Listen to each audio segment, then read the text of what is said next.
감독님이시고 저는 이 영화에 도움 주신 분들의 맨 끝에 나오는 잠시 나온 허문영이라고 합니다. 네, 반갑습니다.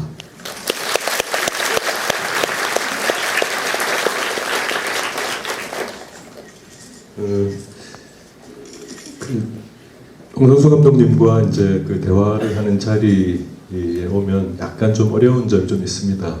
뭐 진행을 하는 사람의 입장에서도 그렇고 아마 여러분들도 몇 번 참여해 보신 분들은 느끼셨을 것 같기도 한데, 예를 들어서 뭐 이 장면의 의미는 뭐냐, 저기서는 왜 저런 카메라 워크를 썼느냐, 저 사물은 왜 저기에 뭐 놓여 있느냐, 혹은 뭐 저 배우의 표정은 저때 왜 저렇게 짓느냐, 이런 식의 이제 의미를 왜라는 질문을 하면 이렇게 잘 대답을 못 하십니다. 그걸 뭐 안 하려고 해서 못 하는 게 아니라 뭐 거부를 하는 것이 아니라 항상 감독이 본인의 입을 빌면 직관적인 결정, 그리고 뭔가 그 선택이 가장 좋을 것 같다는 어떤 그때그때 느낌이 가장 중요하기 때문에 그렇다라는 말밖에 잘 들을 수 없기 때문에 이 약간 이제 어려운 점이 좀 있을 수 있습니다. 어쨌거나 오늘 이 영화 개봉 첫날에 영화를 함께 본 첫 관객들과 대화를 나누는 뜻깊은 자리인 것 같습니다. 먼저 뭐 이 질문, 특히 아까 좀 늦게 들어서 마지막 장면을 보니까 이제 그 질문을 좀 드려야 되겠다는 생각이 갑자기 들었는데, 홍상수 감독님은 내가 꼭 영화를 이렇게 계획해서 찍는 게 아니라 종종, 아니 대부분 하늘이 도와줘서 좀 풀린다 라는 말씀을 많이 하셨습니다. 근데 이 하늘이라는 말에는 말 그대로 이제 하늘, 날씨의 뜻도 있고 좀 넓은 의미로 예기치 않았던 어떤 우연, 돌발적인 어떤 뭐 상황, 뭐 이런 것들이 이제 도와준다는 두 가지 의미가 다 있는 것 같습니다. 이번 영화 지금은 맞고 그때는 틀리다를 만드는 과정에서 하늘이 어떻게 도움을 주었던가요? 뭐 그 표현이 좀 어떤 분한테 거슬릴 수도 있고 과장이라고 생각될 수도 있고 뭐 그렇다고 생각합니다. 근데 뭐 저는 진짜 이렇게 그런 식으로 느끼고요.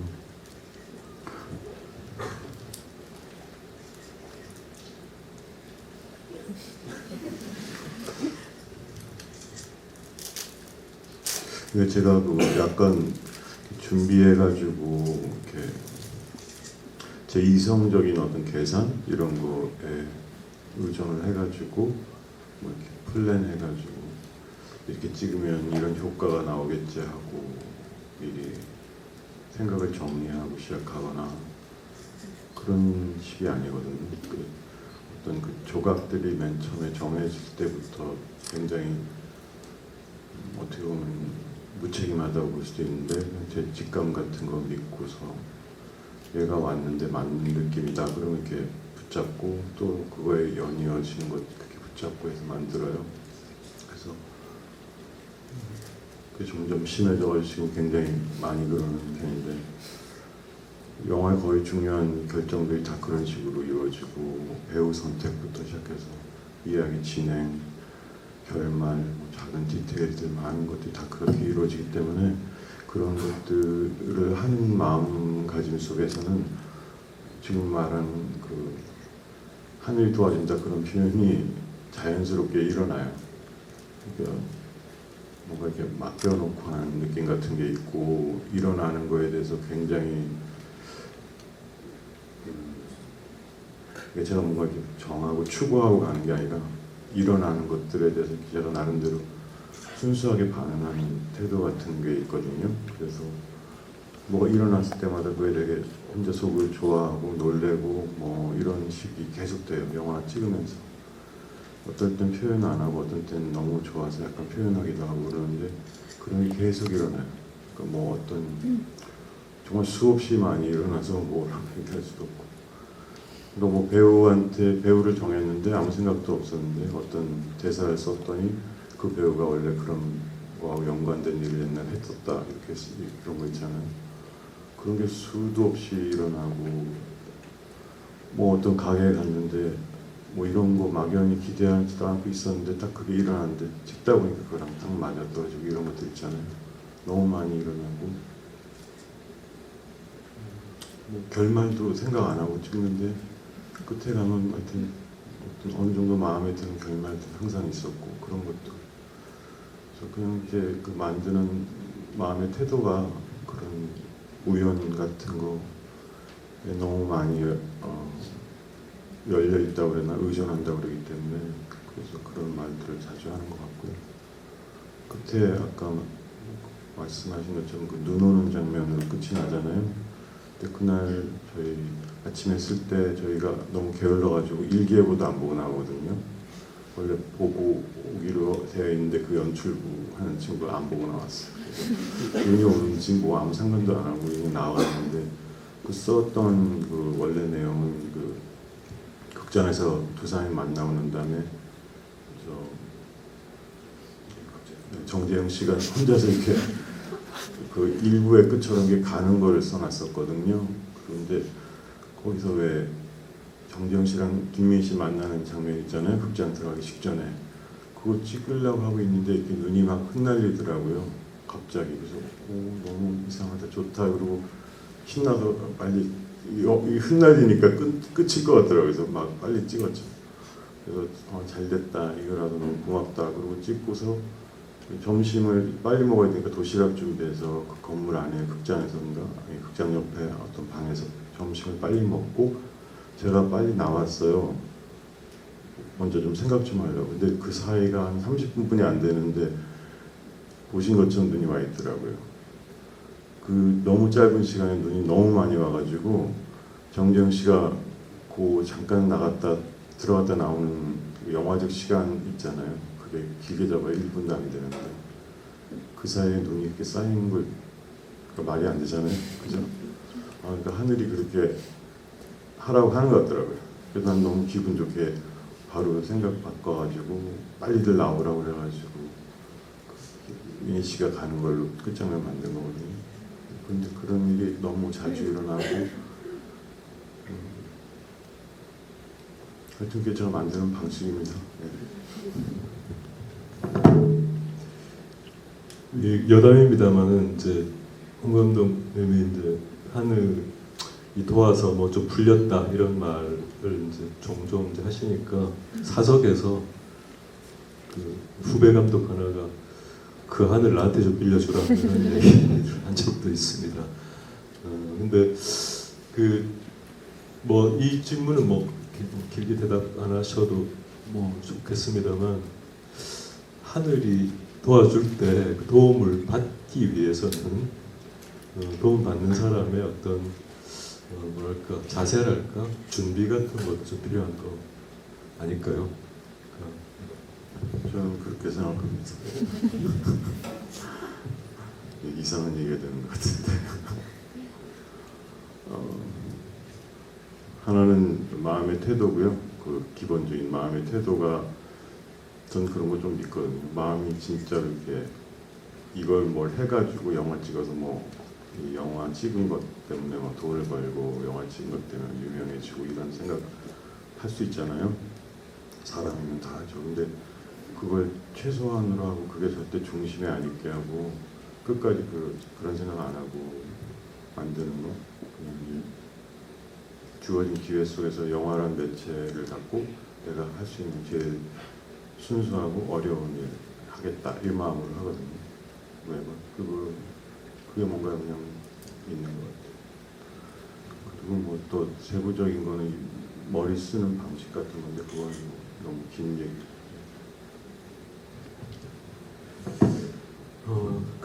뭐 어쨌든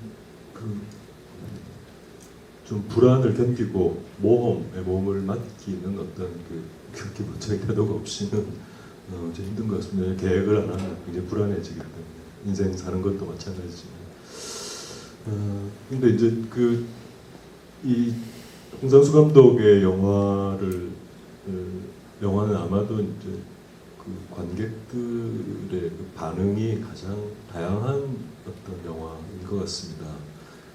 뭐 좋다 나쁘다의 반응이 아니라 좋아하는 사람들 중에서도 어떤 점 혹은 느끼는 감정들이 다 조금씩 다른 것 같습니다. 근데 이 다양한 감정 반응은 제 생각에는 감독 개인에게도 조금 그럴 수 있지 않을까. 왜냐하면 자기가 모든 걸 정해놓고 구상을 이렇게 실행에 옮기는 방식으로 영화를 찍는 것이 아니라 항상 뭔가 모르는 상태에서 어떤 직관에서 걸면서 영화를 만들기 때문에 완성된 것을 보면 또 하나의 관객으로 영화를 보게 되는 어떤 마음이 좀 생길 것 같고, 근데 어쨌든 뭐 이번에 영화를 만드시고 나서 이제 뭐 극장에서 그리고 로카르노 영화제 가서도 영화를 그래도 완성된 영화를 이렇게 보셨을 텐데 이번에 영화를 완성된 영화를 보셨을 때 이전 영화하고 조금 다른 느낌 같은 게 좀 있었습니까? 근데 그게 좀 어려운 게 옛날엔 더 심했고 지금도 아직 좀 그런데 자기가 만든 걸 이렇게 관객처럼 보는데 꽤 오랜 시간이 걸리거든요. 초반에 만들었던 건 거의 막 1, 2년 지나서 우연히 볼 때 처음으로 관객처럼 보거든요. 그게 잘 안 돼요. 이해하시겠죠? 왜 그렇게 안 되더라고요. 그래서 제가 하는 방법은 그냥 주위에 있는 분들 의견을, 다양한 의견을 들으려고 하고 어떻게 느껴졌는지 듣다 보면은 조금 감이 와요.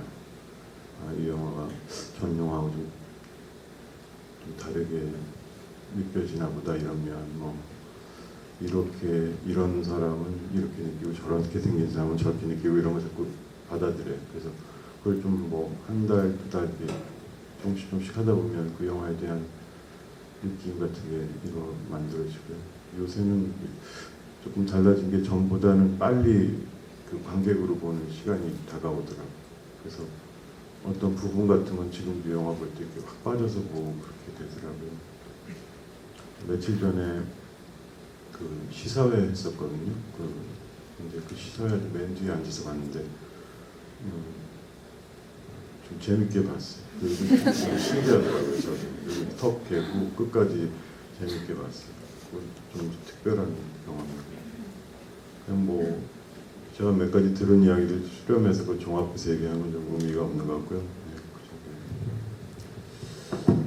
예, 뻔한 질문이긴 합니다만 이 영화를 보고 나면 두 배우와의 작업에 관해서 좀 궁금하지 않을 수가 없습니다. 그러니까 물론 이제 이전에 홍상수 감독의 영화에서도 배우의 그 존재라는 건 굉장히 특별했습니다.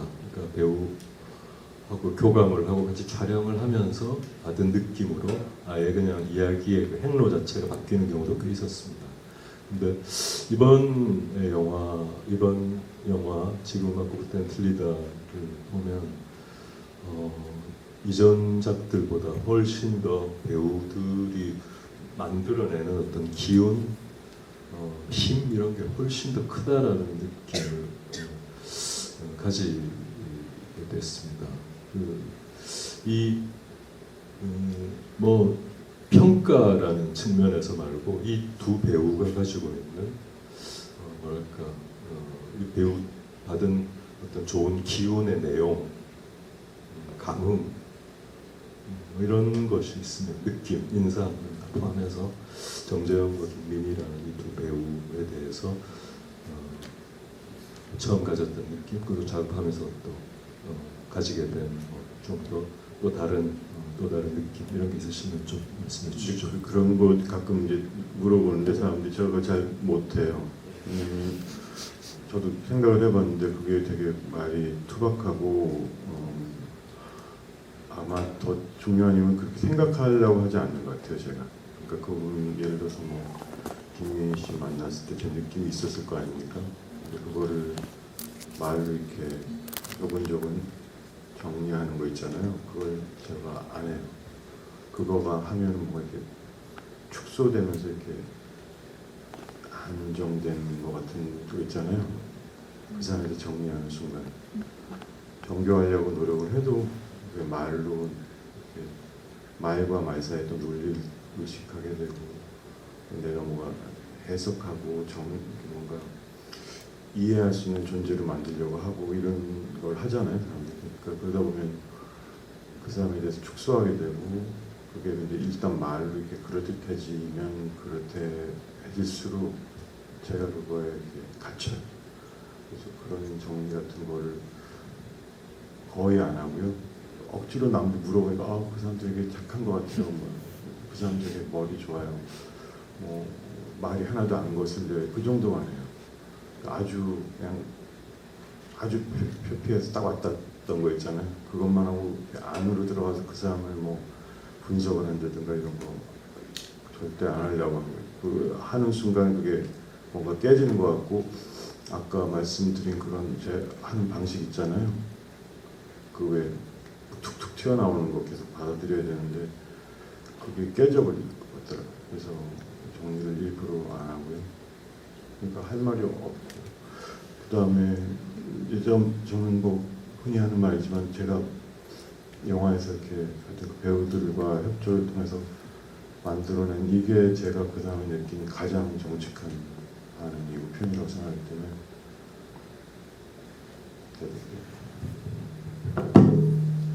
예, 그 오늘 뭐 이제 여러분들에게 이렇게 마이크를 넘겨서 말씀을 좀 이제 듣고 싶은데요. 그 하나 제가 뭐 당부드리고 싶은 것은 아까 이제 시작할 때 제가 말씀드렸듯이 이거 왜 이렇게 했어요? 이렇게 물어보시면 아마 만족스러운 대답을 좀 얻기 힘드시지 않을까라는 생각이 좀 들고 그 오늘 또 개봉 첫날이기도 하니까 꼭 질문을 하실 필요가 없고 제 생각에는 좀 이렇게 느낌 이 영화에서 받은 느낌을 좀 말씀해 주시면 저도 사실 굉장히 궁금하고 감독님도 되게 궁금하고 아마 듣고 싶으신 것 같습니다. 그래서 질문해 주실 분들은 질문해 주시고 질문이 아니라도 오늘 바로 이 영화가 끝난 다음에 갖게 되는 적극적인 느낌,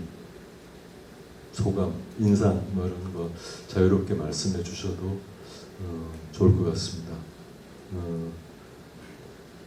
용감하게 첫 질문을 먼저 해주실 분이 저기 가운데 계신 분. 예.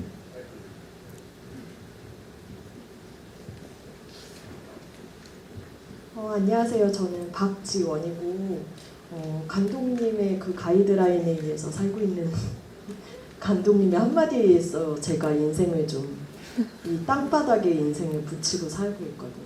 언어적인 표현을 잘 못하긴 한데 예전에 그 압구정에서 카페에서 그 여자는 남들 이랬다 그거 할 때 그 맥스무비에서 뭐 행사해가지고 몇 분들이랑 같이 자리를 했었거든요. 티타임 같은 거. 그래서 제가 언어로 잘 표현은 못하지만 제 고민을 말씀드렸어요. 영화에 미쳐있던 아이라서. 그래서 이렇게 저만의 그 세계가 있는데 그 다 공감하고 싶고 표현하고 싶고 막 내뱉고 싶고 막 통하고 싶은데 그게 안 돼서 잘 힘들고 이거를 직업으로 중대 영화과 복수 전공을 할 때였는데 이렇게 이거를 제 업으로 해서 미쳐 있으니까 하면 좋지 않겠느냐 했더니 그 모두에게 공감을 시키려고 하지 말고 그러니까 너만의 그 세계 그 공간에 시간을 갖고 제 현실을 최소한도로 충족시키면서 그렇게 그건 유지하면서 살아가라 이 말씀대로 진짜 살아가고 있거든요. 그때가 한 20살 초반쯤이었던 것 같은데 지금 40 가까이가 돼서도 그 말씀이 아직 머릿속에 계속 남으면서 제 인생의 자리를 잡고 있어요. 그래서 아무튼 감사하다는 말씀 저에게 신과 같아서 네. 그리고 영화 보면 저도 되게 비슷한 것 같아요. 결국은 10년 만에 저도 예술적으로 다시 오고 말았거든요. 저 현실에 있다가 그래서 연극 작업을 하는데 교육연극이라고 즉흥극 쪽 과정에서 일어나는 그 신비로운 그런 작업을 가지고 학생들과 막 이렇게 하고 있어요. 네. 그래서 그게 많은 영향이 있는 것 같아요. 즉흥성. 그래서 영화를 보면 너무 즐겁고 감독님이 영화를 보게 된 것도 우연이고 영화에서 계속 던지고 감독님 말씀하신 것처럼 발견이란 단어가 저한테 키워드고 그렇게 살아오게 된 것 같아요. 지금의 저를 만든. 그래서 이번 영화도 본 것도 뭐 연극을 보고 나왔는데 우연히 화장실 가고 싶어서 압구정 CGV 갔다가 거기서 아트 시어터 그 밑에 있는 데 가가지고 아트 시네마 가서 우연히 전단을 봐가지고 온 거예요. 그래서 너무 감사하고 이 다음에 제 여생을 살 수 있는 힘을 받고 갈 수 있을 것 같아요. 지금 그래서 감사하다는 말씀. 네. 그리고 저도 연극 작업을 계속 하고 있는데 그거를 즉흥성, 발견, 생활 속의 발견 이 영화에서 말씀하신 것처럼 너무 재밌는 것 같아요. 네. 언제 봐도 너무 헛웃음을 지을 수 있는 인생에서 그걸 삶을 이렇게 유지를 시켜주실 수 있는 그런 영화를 계속 만들어 주셨으면 네, 감사합니다. 아무튼 네. 말씀 너무 감사하고요. 진짜로 전 인간은 결정이 진짜 많고 후진 사람인데 영화 할 때는 아까 말씀드린 대로 순수한 마음으로 하려고 진짜 노력하고 있고요. 죽을 때까지 그렇게 할 겁니다. 지금 말씀하신 거 잘 기억하고 힘이 진짜 됩니다. 감사합니다.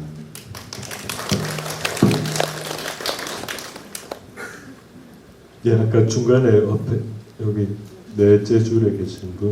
예.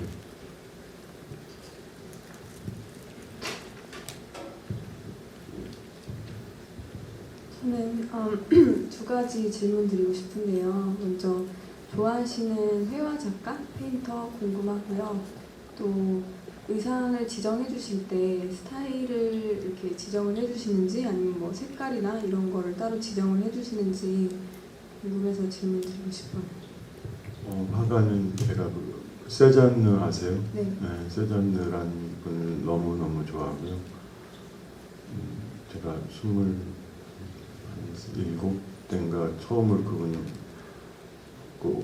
진짜 페인팅을 직접 봤고요. 그때 시카고에서. 네, 시카고에서 처음 봤고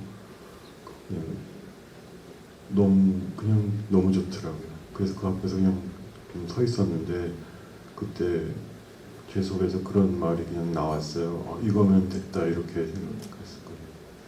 그 이후로 한 번도 바뀐 적이 없어요. 그러니까 그분이 만들어놓은 그 어떤 그 안에 있는 것들의 그 요소들이 어떻게 같이 결합되어 있고 만드는 그런 어떤 것들이 저는 너무 좋은가 봐요. 그래서 저는 그 영화를 만들지만 제일 좋아하는 예술가 하면 세잔느입니다. 의상은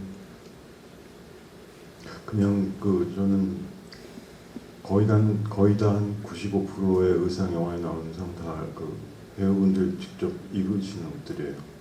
그래서 어떤 때는 이제 여자면 여자 연출부를 가서 어떤 종류의 옷을 찍어달라고 해가지고 다 땅바닥에 펼쳐놓고 다 찍어가지고 오면 제가 몇 개를 정해서 그 외에 어떤 날 그분이 이제 그것만 가지고 와요. 그래서 저희 사무실에서 이렇게 입어보고 그런 식으로 정합니다. 그런 옷이 정말 없으면 이제 뭐 시장에 가든가 어디 가서 살 때도 있고 대부분은 근데 다 배우분들 옷이고요.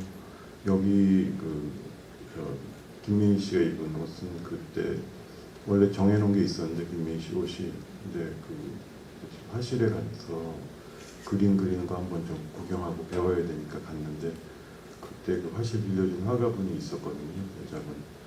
근데 그분 입은 옷이랑 걸려있는 옷이 너무 딱 탐이 나는 거예요. 그래서 그 자리에서 입어봤는데 너무 좋더라고요. 그래서 여러분이 보시는 옷은 그분 죄송한데 하나만 더 질문 드릴게요. 그러면은 저는 이제 개인적으로 영화를 봤을 때 작업하시는 그 스타일이 약간 회화적으로 많이 봤어요. 뭐 즉흥성이라든지 아니면 우연이라든지. 근데 이제 따로 회화를 이렇게 직접 해보시거나 뭐 배워보신 뭐 수업을 들으시거나 그러지 않아요? 일단 대학교 때 드로잉 클래스 좀 들어본 적이 있고요. 그죠? 많이 듣지는 않았어요. 감사합니다.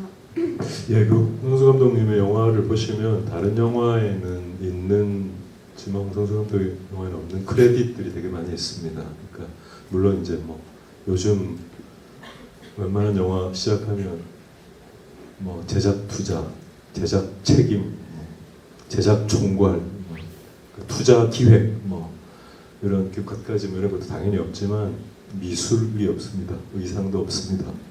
그러니까 미술 담당, 의상 담당이 따로 있는 게 아니고 이제 가장 자연스러운 것들 중에서 선택을 한다고 보시면 될 것 같습니다. 네, 또 뒤로 한번 가볼까요? 저기 저 남자분. 네, 네. 소감이라도 좋고요. 질문도 좋습니다. 안녕하세요. 네, 저 사실 오늘 홍성수 감독님 오시는 줄 모르고 그냥 순수하게 영화를 보러 왔다가 우연히 이렇게 오시는 걸 보게 돼서 좀 놀라기도 했고 감사합니다. 그래서 제가 질문하고 싶은 건 제가 이제 처음 감독님 이제 작품을 오늘 봤는데 제가 본 감상이 어느 정도 의도하셨는지가 궁금한데요. 지금 영화에서는 두 가지의 이야기가 대조되고 있다고 생각을 합니다.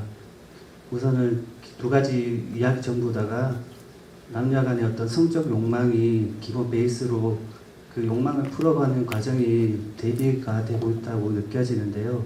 첫 번째는 우선은 제가 느낀 거는 첫 번째 이야기에서는 욕망을 좀 더 우회적이고 약간 욕망을 풀어가는 방식이 약간 동양적이라고 해야 될까요? 뭔가 분명함을 지향하고 그러면서 그런 자기의 성적 욕망을 풀어가는 남자 주인공 그리고 그 외에 뭐 반응을 보이는 여자의 관계가 풀어가고 있는 것 같고 두 번째 이야기는 되게 서양적인 대화할 때도 뭐 진의 위치를 정확하게 묻는 행위랄지 그리고 뭐 감정을 솔직하게 얘기하고 자신의 어떤 사회적인 어떤 공경이나 뭐 이런 것도 확실하게 이렇게 지시적으로 표현하고 감정도 표현하는 그런 과정에서 좀 약간 서양적인 남녀 간의 어떤 성적 욕망을 풀어가는 방식을 제가 느꼈는데요. 그러면서 두 가지 중에 좀 더 두 번째 이야기에서 약간 더 따뜻한 시선을 보내고 있다는 느낌을 받았는데 어떻게 생각하시는지 궁금합니다. 저도 이게 만들면서 처음엔 당연히 계획이 없고요. 그리고 어떤 영화가 될지도 모르니까. 근데 만들다 보면 저도 이게 어떤 그런 표현이 맞을지 모르죠. 보통 사람들이 봤을 때 이렇게 느끼겠다 하는 게 있어요. 그러니까 몇 개 씬이 이어질 때라든가 아니면 씬의 어떤 부분이 만드는 효과 같은 거 보면서 그래서 그때 저도 그냥 그렇게 볼 수도 있겠네 하고 이렇게 스쳐 지나가는 생각은 있습니다. 근데 그 생각도 이어서 하지 않고요. 그냥 놔두면 사라지니까요. 좀 딴 데 집중하니까. 그래서 이렇게 만드는 거거든요. 제가 그런 표현을 제가 몇 번 썼는데 그 조각들이 이제 저한테 오는 방식이 좀 아까 말씀드린 대로 그런 식이고요. 그래서 그 배열하는 방식도 그렇게 하고 그래서 그걸 이렇게 어떤 구라고 생각하시고 그 안에다 이렇게 벽면 안에 다 붙여놓은 거라고 생각하시면 될 것 같고요. 그래서 어떤 A라는 관객분은 그 안으로 들어와서 이렇게 둘러보다가 이렇게 1, 3, 5, 7 이렇게 마음에 들거나 뭐가 이상한 것 같아서 갖고 나가서 그 1, 3, 5, 7 갖고서 이렇게 생각을 하시는 거예요. 자기가 느낀 거를 정당화하거나 의미를 만들거나 어떤 분은 들어가서 훨씬 많은 숫자의 것들을 픽업해서 나오는 분도 있고요. 그게 제가 원래 원하는 거거든요. 그 때문에 이 영화를 만든 이유나 이 영화를 보시면서 뭐 이렇게 느껴야 된다고 생각하고 있거나 이런 해석이 맞다거나 지금 말씀하신 분의 생각이 제 생각의 원래 생각이었다 그런 건 말씀드릴 수가 없고요. 진짜로 없고요. 그래서 그냥 더 맞는 관객이 있다고 생각합니다. 모든 일이 그렇잖아요. 사람도 어떤 사람하고 더 맞는 사람이 있는 것처럼 제 영화하고 더 맞는 분은 더 많은 걸 픽업하는 것 같고 더 많은 걸 픽업한 상태 속에서 하나로 정리를 하시는 것 같고요. 느낌을 어떤 분은 좀 안 맞으시면 몇 개 안 픽업하시는 것 같고 지금 말씀하신 건 그냥 잘 들었습니다. 네, 또 말씀 주실 분. 예, 아까 먼저 드신 것 같아서 예, 좀 먼저 일단.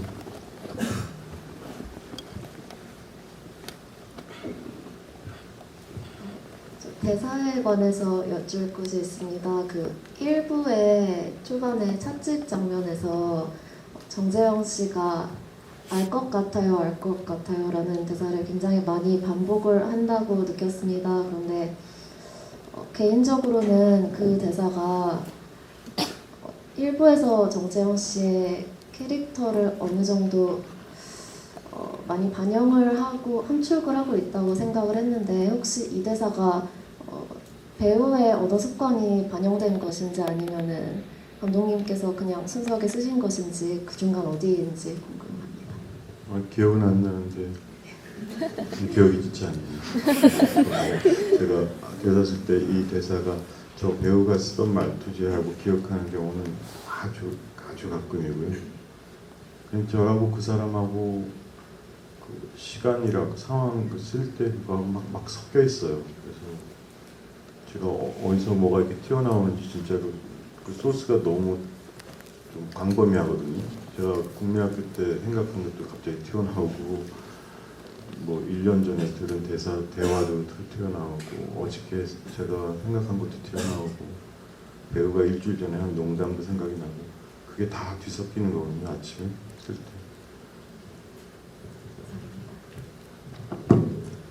예, 여 앞에 계신 분께 마이크. 안녕하세요. 영화 되게 너무 재밌게 봤고요. 일단 감상은 되게 귀여웠던 것 같아요. 영화가 전체적으로. 그리고 되게 계속 미소를 띠면서 봤던 것 같아요. 그래서 그게 제 감상이고요. 하나 궁금한 게 제일 인상적이었던 게 전 정재영 씨 표정이었거든요. 근데 그 표정이 정말 알 수 없는 것 같기도 하면서도 좀 의문스러운 느낌도 있고 좀 귀여우면서도 좀 뻔뻔한 그런 느낌? 그래서 그 표정이 너무나 계속 눈길이 가더라고요. 그 대사하고도 되게 재밌었던 것 같고 근데 그 표정 연기 같은 게 감독님의 그 의도가 얼마나 반영됐고 아니면 그 정재영 씨가 스스로 어느 정도 표현하신 건지 그 표정이 되게 궁금해요. 그걸 정확히 구분할 수가 없어요. 제가 보통의 영화는 이제 시나리오가 미리 몇 달 전에 나오고 배우가 혼자서 그 씬을 수없이 혼자서 생각하고 거울 앞에서도 연습하고 친구한테도 보여주고 이런 자기가 어디선가 본 영화에서 얻은 그 레퍼런스라고 할까요? 그런 것들을 이용해서 자기화할 수 있는 걸 찾아가지고 그 대사에 적합한 표현을 몇 개 정도 준비해서 가져가고 감독은 보고서 앙상블도 보고 배우끼리 진행도 보면서 그 사람이 마련해 준 것 중에 마음에 드는 걸 얘기를 하고 어떤 때는 가끔 감독이 배우한테 조금 바꿔달라고 얘기하는데 그 사람이 제시하진 않고 그게 보통의 방식이고요. 저는 완전히 섞여 있어요. 그래서 이렇게 쓰는 것부터 해서 연출하는 것까지도 어떻게 그렇게 되는지 모른다고 말하는 게 정확한 것 같아요. 그러니까 제가 그냥 배우한테 이렇게 열고 그 표현이 뭐 흔한 표현이지만 진짜 열고 정리 최대한 안 하고 그리고 바보 같은 질문들 해요. 뭐 오빠 있어요? 뭐 형이 있어요? 이런 질문하고 아버지 뭐 하세요? 이런 질문하고 그냥 하고 술 한두 번, 세 번 마시고 저도 아무 생각도 안 하고 떠오르는 거 있으면 하고 그리고 아침에 가서 쓰는 거예요. 그러면 그 사람이 이제 희망은 그냥 그 사람이 할 수 있는 대사를 쓰길 바라죠. 근데 그것도 뭐 이렇게 막 그래야지 하고 쓰는 거 아니에요. 그리고 쓰고 나면 가장 중요한 거는 감독이 배우를 통해서만 만드는 거잖아요. 그 배우를 선택한 이유가 중요한 거 같고요. 그걸 그 사람이 있으면 그 사람에서 뭘 보고 내가 선택했냐가 있을 거 아니에요. 그 이유가 되게 중요하고요. 그게 맞고, 그러니까 그래서 내가 앞으로 한 달 동안 만들 거에 대한 좋은 어떤 답이었으면 그 이유가 그게 거의 뭐 한 50% 이미 해결된 거고요. 제가 아침에 쓰는 게 맞으면요, 그 사람 입에 감성에 거슬리지 않으면 연출할 필요 하나도 없어요. 거의 95%는 안 해도 돼요. 5% 가끔 대사가 이렇게도 올 수 있고 저렇게도 올 수 있는 대사나 그런 거 워낙 급하게 아침에 오니까 약간 오해할 때 있거든요. 그런 것만 이렇게 지적해주고 가끔 톤 정리 좀 해줘요. 그 다음에 약간 오버할 때 좀 있거나 아니면 오해해서 이럴 때 조금만 이렇게 그런 거 거의 안 해요. 안 하는데. 그러니까 그 배우도 그렇고 저도 그렇고 그게 어떻게 해서 구체적으로 일어나는지 몰라요. 그래도 정재영 씨도 인터뷰할 때 그런 얘기 했다고 나한테 어저께인가 그저께 얘기가 할 말이 있어야죠 이러더라고요. 할 말이 없대요. 어떻게 됐는지 자기도 모르니까. 근데 그런 얘기 제가 많이 들었거든요. 저희들한테. 할 때는 어떻게 뭔가 하고 났는데 보면 좀 이상하고 재밌기도 하고 딴 모습도 나온 것 같고 근데 그거를 딴 데 가서는 재현이 잘 안 된다고. 그러니까 그냥 저하고 그냥 뭐 같이 사이에서 뭐 한 것 같은데 그게 어떻게 이루어지는지 모르겠어요. 술의 힘이 조금 있지 않을까요? 전부는 아니지만 가끔. 술신 하기 전에 이미 뭐가 이루어져 있어야 술신이 되는 것 같아요. 그러니까 오히려 술신은 더 미리가 뭐가 둘 사이에 돼 있어야지 나오는 거 같아요. 확 가버릴 수 있거든요. 잘못. 그럴 때 예, 또 말씀 주실 분. 이쪽으로 가볼까요? 이쪽, 저분. 예.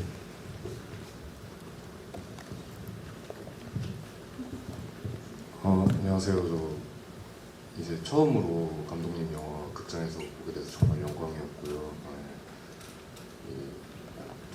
비슷한 두 이야기가 나오는데 그 두 이야기에 살짝 보이는 차이점을 보는 게 참 즐거웠고요.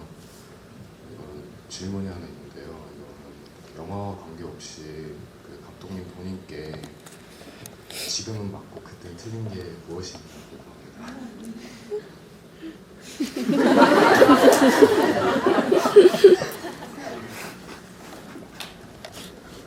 제 삶의 지금이라고 할 수 있는 영역이 얼만큼인지 모르겠지만 그것이 옳고 극전의 과거 전체나 뭐 대비되는 어떤 과거가 따로 있어서 요거랑 그거랑 옳고 그러다 이렇게 생각하는 건 아닌 것 같고요.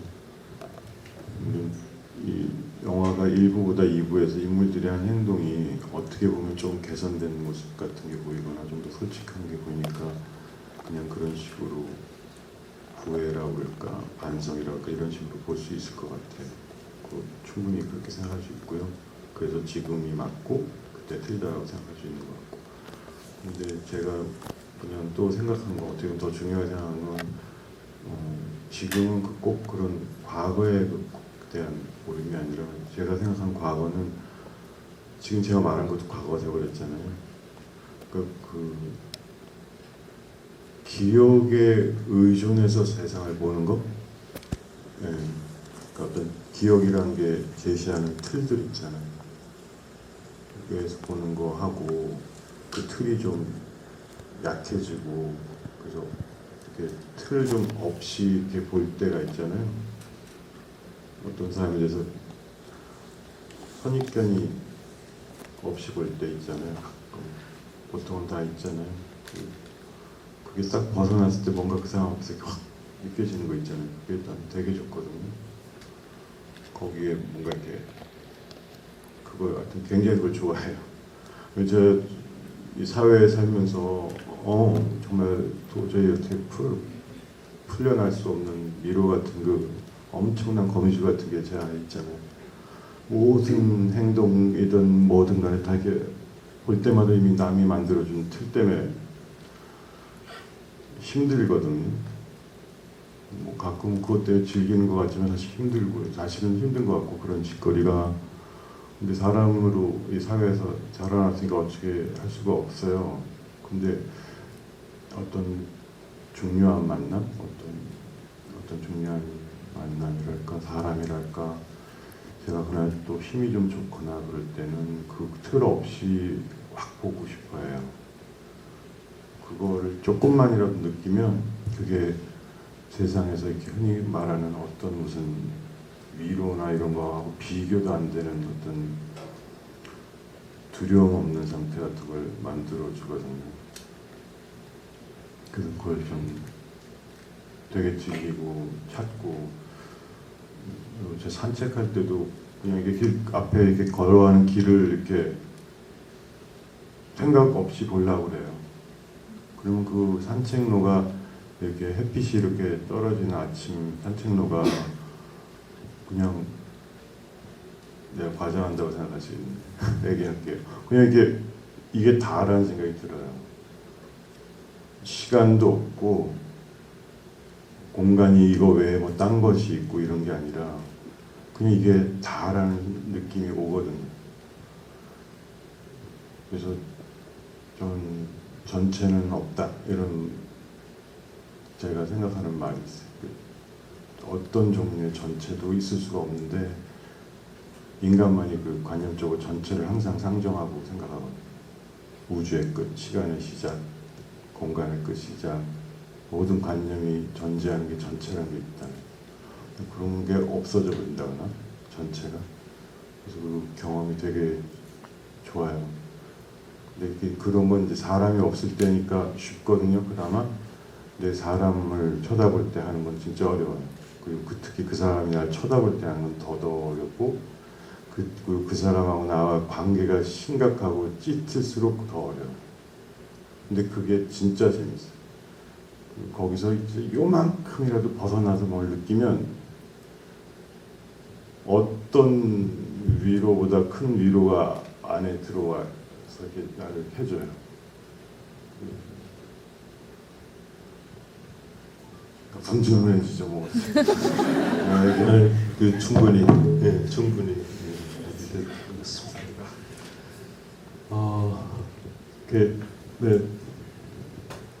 네, 옆에 말씀해 주십시오. 지금 그랬어. 저는 라디오 작가인데요. 영화를 본 감상인데 영화를 보면서 되게 규정할 수 없는 감정에 대해서 이야기를 하는 것 같다라는 느낌을 받았고요.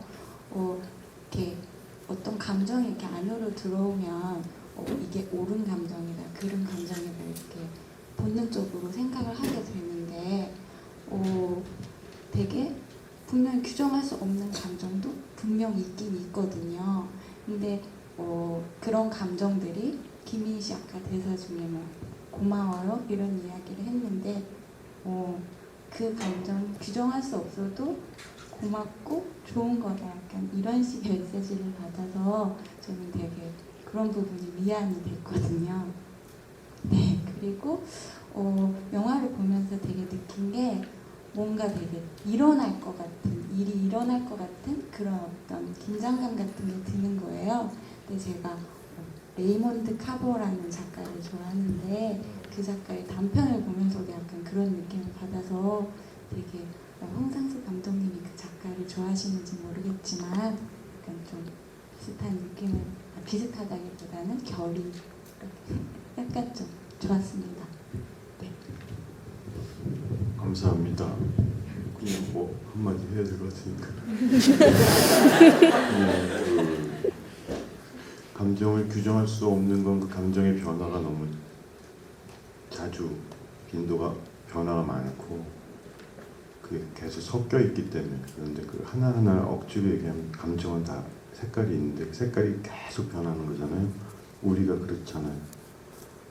우리는 원래 그런데 이제 영화에서는 더 굵게 더 지속되는 감정 덩어리들을 이렇게 하잖아요. 근데 여기서는 이제 대사 한 줄마다 감정이 바뀔 때도 있고 하니까 그런 게 그렇게 느끼셨지 않나 이렇게 생각이 들고, 그 어떤 목적을 가지고 어떤 하나의 굵은 감정을 쓰고 그 다음에 또 쓰고 이렇게 하면 그 목적 때문에 그 감정을 쓴 거 있잖아요. 그때 그 작가가 썼을 때 그 목적이 있잖아요. 연출자가. 그럼 그 목적이 중요한 거지. 그 감정 자체의 존귀함이 중요한 게 아니거든요. 고통스러운 감정이건 환희의 감정이건 그 감정 자체이기 때문에 인간의 것이기 때문에 우리가 다 느끼는 거기 때문에 중요한 거잖아요. 그러니까 그런 시각에서 감정들을 쓰는 게 아니라 어떤 목적 있잖아요. 내러티브의 목적, 주제의식, 메시지 이런 걸 위해서 지금 이 순간 이 여자는 좀 슬퍼야 돼. 그러니까 그 감정을 귀하게 생각하는 게 아니라 감정을 이용하는 거예요. 그리고 결이 그 조각이 굵어요. 이해하시죠? 예. 잠시 절로 갔다가 오겠습니다. 저쪽, 예, 저기 중간에 좀. 저는 아무래도 여자다 보니까 함 감독에 많이 집중해서 보게 됐는데요. 1부와 2부의 함 감독 모두 좀 후지고 찌질한 것 같아요. 근데 2부의 함이 조금 더 솔직하고 조금 더 어떻게 보면 더 추잡하게 옷도 벗었지만 나쁘지 않았던 것 같습니다. 그리고 마지막으로 그 대사가 굉장히 좋았다고 감독님께 말씀드리고 싶어요. 그 할 만큼 2부에서 함 감독이 할 만큼 하는 거예요. 할 만큼 하는 거. 그 대사 비슷한 게 있었는데 그 대사가 영화에서 굉장히 좋았습니다. 감사합니다. 네, 감사합니다. 중간에 한번 갈까요? 예. 중간에, 예,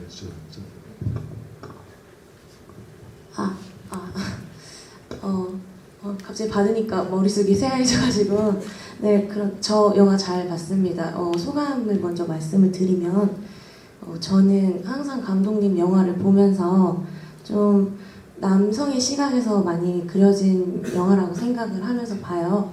그래서 제가 감독님 영화 중에 가장 좋아하는 게 하하하인데 거기서 이제 남자 둘이 술을 마시면서 그 원래 있었던 일을 막 상기시켜서 이야기를 하잖아요, 기억을. 그런데 그 내용들이 너무 웃긴 거예요.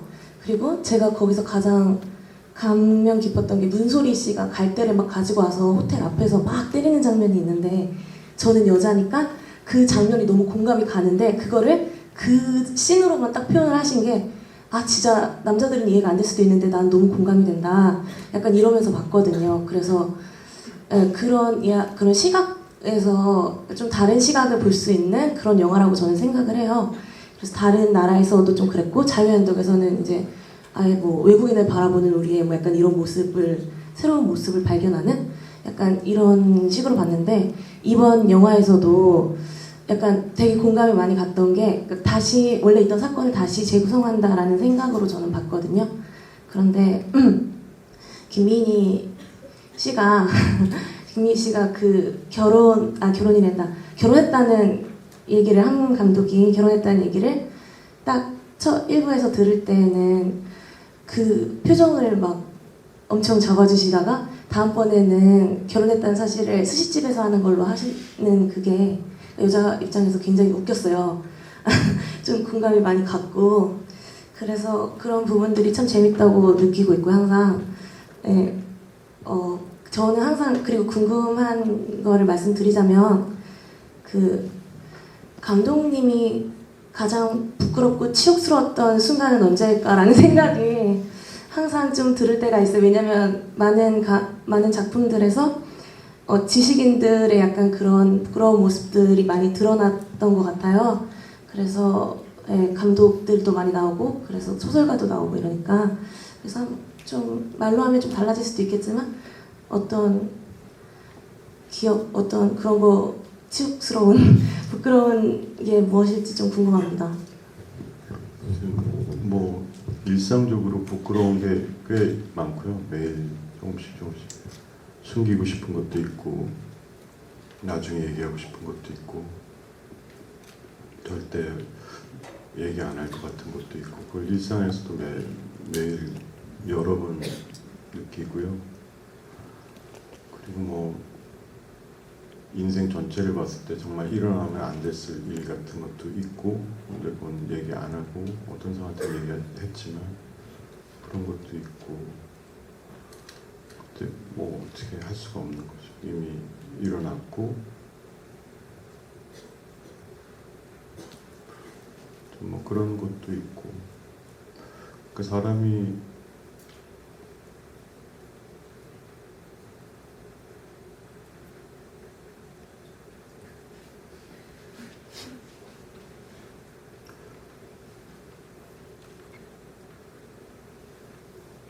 뭐 자유나 뭐 용기나 이런 단어들을 좀 좋아하는데 그런 게 그냥 계속 노력하는 거야. 뭐 다는 안 되는 것 같아요. 조금씩 어떤 때 계기가 되면 조금 더 많이 해서 걷어치우고 얘기할 수 있게 되고 그래서 내가 이렇게 할 수 있나? 이렇게 느끼는 순간도 생기고 또 한편으로는 반대쪽에서는 그냥 내가 나에 대해서 갖고 있는 사람에 대해서 갖고 있는 이상 같은 게 항상 문제인데 내 자신에 대해서는 그걸 오랫동안 못 걷어치우고 있어서 내가 너무 예민하고 감정이 천방지축이었을 때 이미 이렇게 정해져 버린 제 삶에 일어났던 일에 대한 어떤 해석 이런 게 있는데 그걸 내게 오랫동안 이 바보 같은 해석을 계속 갖고 있는 이유는 뭐지? 내가 그 바보 같은 이상 때문에 그 잘했다는 게 아니라 사람에 대한 이상이 좀 무서운 것 같아요. 저한테는 그런 거, 저 자신한테는 오히려 못 치우고 오래 있어가지고 그런 것도 있는 것 같고 그냥 계기가 가끔 오는 것 같아요. 자주는 안 오고 어떤 때 사람 때문에 오는데 사람이 와요. 그러면 자기 친구일 수도 있고 그 친구 때문에 제가 용기가 필요하다고 생각되는 순간이 와요. 그 용기가 필요한 이유는 자기가 갖고 있는 그 사람을 볼 때 분명히 문제가 있는 편견이 있거든요. 여자를 보는 시각이 될 수도 있고 근데 그런 거 고치고 싶고 말로는 다 고쳐지는데 그 사람한테 들키지 않을 수도 있잖아요. 근데 깊숙한 곳에서부터 완전히 깨끗하게 고치는 건 진짜 어렵거든요. 감정 자체가 반응을 하는 것까지. 그때 근데 그 사람은 계속 내한테 뭔가 요구하고 있고 난 그 사람 앞에 척을 해야 돼. 굉장히 정신이 없잖아요. 그것만 갖고도 힘든데 어느 세월에 이걸 시간을 들여 고치고 있어. 그때 용기가 필요한 거죠. 그래서 예를 들자면 그런 거. 그 일상에서 그런 계기가 가끔 오면 힘이 있는 만큼 그 계기를 어떻게 보면 이용해서 내가 얼마만큼 벗어던질 수 있나, 솔직해질 수 있나 그걸 보는 것 같아요. 그래서 가끔은 성공하고 그 성공한 것 때문에 다음에 또 비슷한 게 오면 또 대들고 덤비고 싸우고 하는 것 같아요. 그리고 그렇게 하지 않는 삶은 진짜로 살 가치가 없다고 생각합니다. 약간 인생 상담 같은 분위기로 그러긴 했지만 그 지금 이 극장에서 10시 반까지 이 행사를 끝내달라고 요청이 와서 이제 마쳐야 될 시간이 된 것 같은데 아까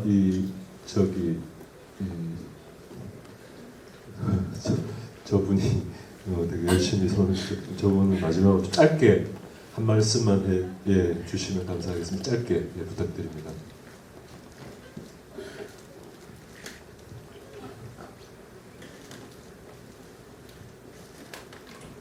감독님 안녕하세요. 저는 반가영이고요. 제가 고등학교 때 우연히 영화 보고 제 죽기 전에 그런 버킷리스트 같은 게 이제 20살 성인이 되면은 꼭 이렇게 감독 영화 실제로 보고 대화도 듣고 그런 거였어요. 그래서 실례가 안 되면 이따 이거 다 끝나고 사진 한 장 같이 찍으면 안 될까요? 감사합니다. 어떡해?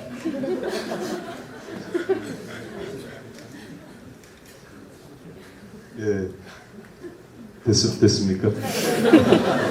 근데 고등학교 때 뭘 보셨습니까? 그거요. 회원. 누구의 딸도 아니에요? 네네네. 그러면 지금 네. 지금 몇 살이신가요? 20살이요. 대학 1학년이에요. 앉으세요.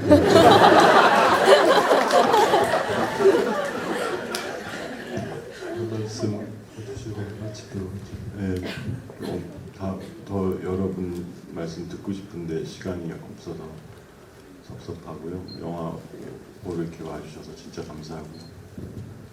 행복하십시오.